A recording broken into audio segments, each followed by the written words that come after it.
Years ago, in fact, decades ago, I took Taekwondo for a little bit while I was in high school. And I remember earlier on, we were given this sheet of paper that had all the requirements on it. It's kind of like a syllabus. It had all the skills and the knowledge we need to learn to achieve each belt along the journey to becoming a black belt. And one of the first skills right at the top of the page was how to throw a punch. It was the first thing we had to learn. I noticed that there weren't any skills listed after black belt. I never became a black belt, but I did ask my instructor once, said, what do you learn after you become a black belt? And he said, you start all over and you learn to throw a punch. Today we're reading chapter 8 of Mark's Gospel, and there's a similar thing going on here with Jesus' call to discipleship. We're kind of starting all over again. So let's dive into chapter 8, a.k.a. here we go again down the same old road.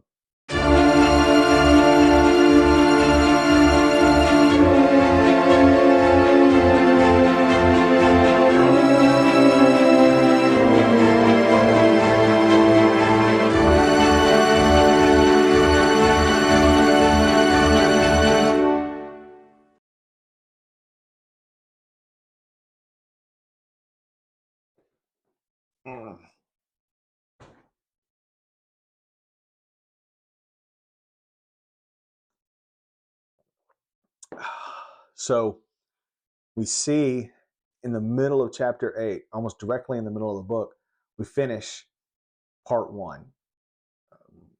Just about everybody looks at Mark the same way, that there is two major sections, or even two books, if you want to call it, book 1 and book 2, and that the transition happens at chapter 8, verse 27.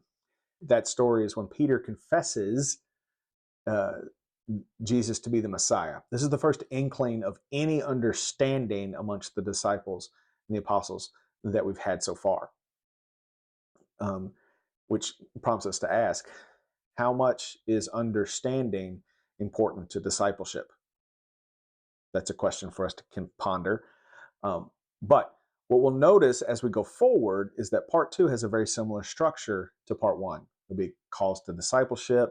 There will be restructurings of the social order. There will be traveling, things we've all seen in part 1 as well. So as we continue into part 2, let us keep asking what's similar to part 1 and what's different. When Jesus is calling them to discipleship, is it the same discipleship as in part 1? Or is there more to it? Is he going to a deeper level?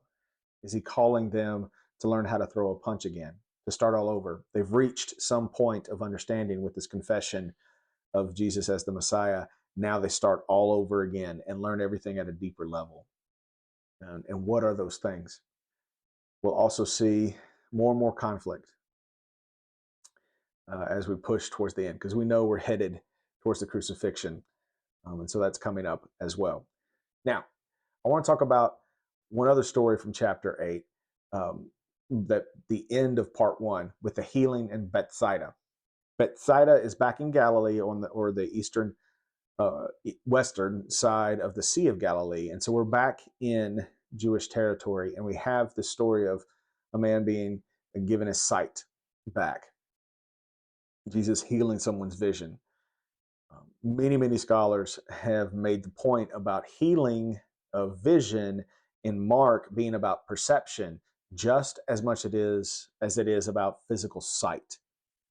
And so that the fact that it happens right before we have the confession of Peter is another signal that a deeper level of perception has happened within the community. They're seeing clearer, both physically and also spiritually and theologically and ideologically clearer about what they are called, who Jesus is and what they are called to do. That is also signified by this story of healing happening in the Jewish side. To this point, it has been demons, spirits that have been possessive spirits that have recognized who Jesus is.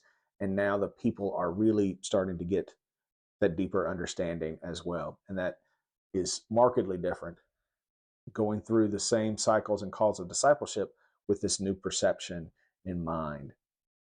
So please do keep reading. Um, oh, I almost forgot. I mentioned the feeding that happens at the beginning of chapter 8. The beginning of chapter 8, we have this feeding, but this feeding happens in Gentile territory. So we had a feeding of a multitude in Jewish territory. Now we're having one in Gentile territory. This coupling together of two feeding stories is a big, huge marker that Mark's community is diverse, that it is desegregated. It is not Jews on one side, Gentiles on the other. They are together. The promises of God, the salvation of Christ, the social order that Jesus is creating is for everyone. And that's signified in the Gospel of Mark by these feedings of the multitudes, one in Jewish territory and one in Gentile territory. So kind of worked backwards through the chapter this time, but I hope you'll keep reading with us. We've rounded the turn. We're on the back nine, and we're headed back towards the clubhouse. So keep reading as we move on towards the end of the book. And remember, God loves you more than you can possibly imagine.